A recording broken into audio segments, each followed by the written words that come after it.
Hello friends. Psychology classes में आप लोगों का स्वागत है। कैसे हैं आप लोग? आई होप आप सब अच्छे होंगे। माय नेम इज़ आराधना सिंह और आज हम आप लोगों के साथ डिस्कस करने जा रहे हैं ईट ईगो एंड सुपर ईगो। चलिए आइए देखते हैं इस इसके बारे में आगे। यह फ्रायड द्वारा दिया गया 3 कंपोनेंट है। इसे डिवीज़न या स्ट्रक्चर ऑफ पर्सनालिटी भी कहते हैं। ये फ्रायड के द्वारा दिया गया है और इसे ईट को हिंदी में ईट एंड ईगो को अहम एंड सुपर ईगो को परा अहम कहते हैं। हम चलते हैं अपने नेक्स्ट स्लाइड पे। देखें ईट किसे कहते हैं। इट्स जो होता है वो हमारे माइंड में बर्थ से ही होता है।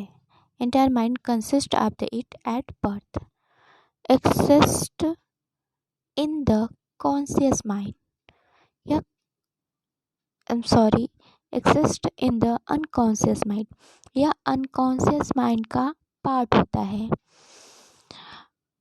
और ये अनकॉन्शियस माइंड किसे कहते हैं? आई होप आप लोग मेरा पिछला वीडियो देखकर समझ गए होंगे। यदि आप लोगों ने नहीं देखा है तो प्लीज़ आप देख सकते हैं वहाँ से। Selfish, pleasure seeking, primitive, amoral, insistence and race. यह जो होता है प्राइमेटिव मतलब पहला पर्सनालिटी का पहला पार्ट होता है और ये सेल्फिश होता है। प्लेजर सीकिंग मतलब ये केवल अपनी खुशी अब जिससे मिलती है उसको सीख मतलब उसे प्राप्त करना चाहता है। ये दूसरों के बारे में नहीं सोचता है, सेल्फिश होता है। एंड यह demand immediate need gratification, can not restrain impulses, work on pleasure principal. अगर ये डिमांड करता है, इसे कुछ चाहिए तो ये तुरंत इसे नीड होती है कि तुरंत उसका ग्रेटिफिकेशन फुलफिल होना चाहिए। ऐसा नहीं है कि ये दूसरों के बारे में नहीं सोचता है कि नहीं कोई किसी के ऊपर क्या बीत रही है, क्या प्रॉब्लम है, इससे किसी के बारे में नहीं सोचना है, केवल अपने बारे में सोचना है। ये से जो भी कहा वो उसे तुरंत फुलफिलमेंट होनी चाहिए। Reservoir a basic animal instinct satisfy the bodily need in two way। यह बॉडली की नीड को दो तरीके से सेटिस्फाइड करता है। इसे समझाने से पहले हम आपको ईट के बारे में बिल्कुल कंसेप्ट क्लियर करना चाहेंगे कि ईट जो होता है वो बच्चों में पाया जाता है। जैसे कि बच्चे होते हैं, उन्हें दूसरे के बारे में बिल्कुल भी सोचना समझना नहीं होता है। अगर वो कहीं रोने लगे कि मम्मा मुझे एक खिलौना चाहिए, तो वो वहीं रोड पे ही गिर जाएंगे, चिल्लाने लगेंगे, रोने लगेंगे। उन्हें दूसरे के बारे में नहीं ख्याल है कि नहीं क्या लोग सोच रहे हैं, क्या देख रहे हैं, या फिर मम्मा के पास पैसे नहीं हैं, वो मुझे नहीं दिला सकती है ये खिलौना। कुछ भी नहीं सोचते हैं, उन्हें केवल अपनी ही बारे में सोचना होता है। ये सेल्फिश होता है, प्लेजर सीकिंग। उन्हें जिस चीज़ में प्लेजर चाहिए मिलेगा, उन्हें वो चाहिए होता है। ईद बच्चों में पाया जाता है। ये आप लोग कंसेप्ट आई होप क्लियर हो गया होगा। एंड अब देखिए इसका ये दो तरीके से सेटिस्फाइड किया जा सकता है। Reflex action, automatic responding. First है रिफ्लेक्स एक्शन ऑटोमेटिक रिस्पॉन्डिंग, जो कि बच्चे करते हैं। तुरंत कुछ चाहिए, जैसे कोई बच्चा है आइसक्रीम खा रहा है, उन्हें चाहिए तो उसका छीन लेंगे। उन्हें नहीं पता है कि सही है क्या है, गलत क्या है, बस उसका छीन लेंगे और मुझे खाना है। ये होता है रिफ्लेक्स एक्शन, तुरंत एक्शन दिखा दिए। और दूसरा होता है wish fulfilment, fantastic experience, imagine the desire object, can not differentiate between the image and external reality। ये जो इड होता है वो एक्सटर्नल रियलिटी मतलब बाहरी जो रियलिटी है, वास्तविकता है उसमें, और इमेज मतलब काल्पनिक जो चित्र होती है उसमें वो अंतर नहीं कर पाता है। और जैसे कि ये ऐसा नहीं है कि केवल बच्चों में ही होता है, जब हम बड़े हो जाते हैं तो हम लोगों में भी इट काम करता है कि हम लोगों भी सोचते हैं कि ये हम लोगों को चाहिए होता है, लेकिन हम लोग जो है ईगो का सहारा लेकर सही डिसीजन लेते हैं, और इस या फिर ये सेकंड प्रोसेस का यूज करके अपने इट को फुलफिल करते हैं। जैसे कि हमारा इच्छा हुआ गोवा घूमने जाने का, और हमें घर से परमिशन भी नहीं मिल सकती और मेरे पास इतने पैसे भी नहीं हैं कि हम लोग चले जाए घूमने। तो हम लोग क्या करेंगे कि इमेजिन करेंगे कि वाह हम गोवा गए हुए हैं और पानी में पैर डाल के मस्ती कर रहे हैं और फ्रेंड के साथ खूब ढेर सारी मस्ती कर रहे हैं, फ़ोटो ले रहे हैं, इटीसी सारे जो भी है इमेजिन करते हैं, उसके द्वारा इट हमारा फुलफिल हो जाता है। Experience imagine the desire object, उससे भी हमारा इट फुलफिल हो जाता है। ये देखिए huge primary process child line thinking by which the it attempt to satisfy instinctual it, ये केवल सोचने से भी फुल हो जाता है। बड़ा ही सयाना सा है, इसे नहीं समझ में आता है कि सही क्या है, ये जो सोच रहे हैं वो रियल है या अनरियल है, उससे भी वो खुश। अब हम लोग आगे चलते हैं ईगो की तरफ। ये है हमारा ईगो। देखिए ईगो जो होता है वो क्या होता है कि exist at the conscious and unconscious level, यह कॉन्शियस और अनकॉन्शियस दोनों लेवल पे काम करता है। Rational aspect of the personality, rational मतलब तार्किक।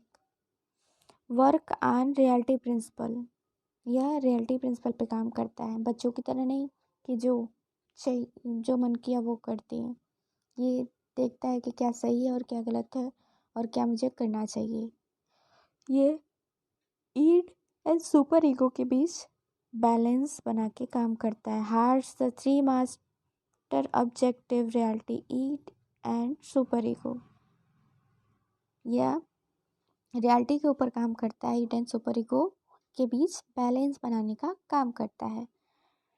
Try to match it image with the real world through the process of identification, ये इट का इमेज रियल वर्ल्ड से मैच करता है कि क्या यह रियल वर्ल्ड में काम कर सकता है या फिर नहीं कर सकता है। अगर वो काम कर सकता है तो वो नॉर्मली यूज करते हैं, नहीं तो फिर हम जो बीच का रास्ता होता है वो निकालते हैं। जैसे कि हमें आइसक्रीम खाने का मन हुआ, ठीक है, तो हम लोग ईट की तरह ऐसा नहीं करेंगे कि किसी का छीन के जाके आइसक्रीम खा लेंगे। हम लोग ईगो का सहारा लेंगे, सुपर ईगो के बारे तरह सोचेंगे कि आइसक्रीम छीन कर खाना गलत होगा, या फिर ऐसा भी नहीं करेंगे कि जाएंगे हम पैसे चोरी करके खा लें। ऐसा ईगो सॉरी इट बोलेगा कि हम जाते हैं पैसा यहाँ से चोरी करके जाके आइसक्रीम खा लेते हैं, लेकिन हमारा सुपर ईगो ये भी करने से हमें रोकेगा। तो ईगो जो है इन दोनों के बीच बैलेंस बनाने का काम करेगा और क्या कहेगा कि जाते हैं हम घर पे, पापा से पैसे मांगते हैं और आइसक्रीम लेकर खा लेते हैं, ये सही डिसीजन होगा। यही काम ईगो करता है। Find event object that do not violate the value of super ego, जैसा कि हमने कहा कि यह सुपर ईगो की वैल्यू को वायलेट नहीं होने देता है। वायलेट का मतलब कि ऐसा नहीं है कि उसको इग्नोर करके सुपर ईगो को ये काम कर लेगा। इसका काम ही है इड एंड सुपर ईगो के बीच बैलेंस बना के। हमारा इड कह रहा है कि ये करना है तो सुपर ईगो हमें गलत तरीके का काम करने से रोकेगा और हम ईगो और ईगो में क्या करेंगे, इस दोनों का बैलेंस जो बीच का रास्ता होता है वो चूज करके सही डिसीजन पे पहुंचते हैं। For example, working at A job you may dislike. The if the alternative is inability to provide food and shelter for your family. It हमारा बोलेगा कि जैसे हम किसी जॉब पे काम करते हैं वो मुझे पसंद नहीं है, तो इट बोलेगा कि ये जॉब छोड़ देते हैं। लेकिन ईगो क्या कहेगा कि ये जॉब हम नहीं छोड़ सकते हैं, क्योंकि इसी की सहायता से हमारे फैमिली को मकान, फूड और जो भी महत्वपूर्ण ज़रूरतें हैं पूरी होती हैं। अगर ये छोड़ दूँगा तो मैं ये सब नहीं पूरी कर पाऊँगी उनकी ज़रूरतें, इसलिए मुझे ये जॉब नहीं छोड़नी चाहिए। यूज द सेकेंडरी प्रोसेस, यह जो ईगो होता है वो सेकेंडरी प्रोसेस का यूज करता है। रियलिस्टिक ऑफ एफर्ट आप ego that bring about true biological satisfaction. Mature thought process needed to ideal rational with the external world to satisfy need. यह क्या करता है कि ट्रू बायोलॉजिकल सेटिस्फेक्शन, ये बायोलॉजिकल सेटिस्फेक्शन को realistic ego ego realistic effort करके पूरा करता है, लेकिन मैच्योर थॉट प्रोसेस की रैशनल थिंकिंग की सहायता लेकर, ना कि बच्चों की तरह कार्य करके। ये पूरी बैलेंस बना के जो बीच का रास्ता होता है उसे चूज करके सही जो उसे लगता है कि नहीं ये सही है, वो रास्ता चूज करके ये काम करता है। आई होप आप लोगों को ये स्लाइड क्लियर हो गई होगी। हम लोग आगे चलते हैं।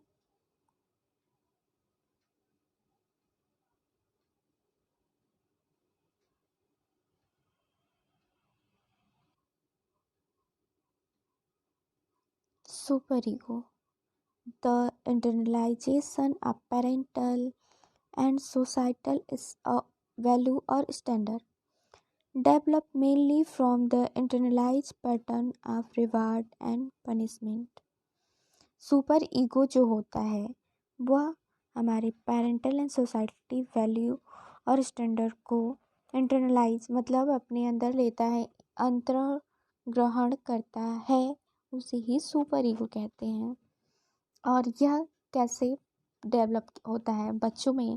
पहले क्या होता है कि पहले तो बच्चे एक प्रिंसिपल पे ही काम करते हैं, फिर उनमें धीरे धीरे जब कोई कार्य करते हैं, कोई अच्छा काम करते हैं, उनके द्वारा उसके लिए उनके माता पिता द्वारा उन्हें रिवार्ड दिया जाता है, तो वो समझते हैं कि ये काम अच्छा है और इससे उनका सुपर ईगो डेवलप होता है।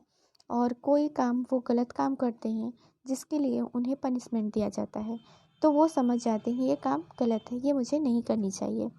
इससे उनका सुपर ईगो डेवलप होता है। वर्क ऑन मोरालिटी प्रिंसिपल, यह मोरालिटी प्रिंसिपल पे काम करता है। मोरालिटी मीन्स नैतिकता।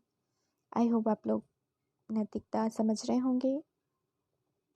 Constantly strive for perfection, therefore as unrealistic as it. यह कॉन्स्टेंटली मतलब लगातार ये परफेक्शन चाहता है, और यह जैसे कि इट अनरियलिस्टिक है। अनरियलिस्टिक मतलब जिसे हम अपनी लाइफ में उसके अनुसार नहीं चल सकते हैं, उसी तरह यह सुपर ईगो भी है। हम अपनी लाइफ में पूरी परफेक्शन के साथ नहीं चल सकते हैं। कभी कभी हम लोगों को झूठ भी बोलना पड़ता है, कभी कभी हम लोगों को कुछ नॉर्म्स को वैलिड करके कार्य करने पड़ते हैं, तो हम लोग इस सुपर ईगो पे नहीं चल सकते हैं। जैसा कि ये फुल्ली परफेक्शन चाहिए होता है इसको लगातार, कि नहीं बिल्कुल परफेक्ट ही रहना है, जैसा कि साधु संत होते हैं, एक अच्छे साधु संत, न कि ढोंगी वाले।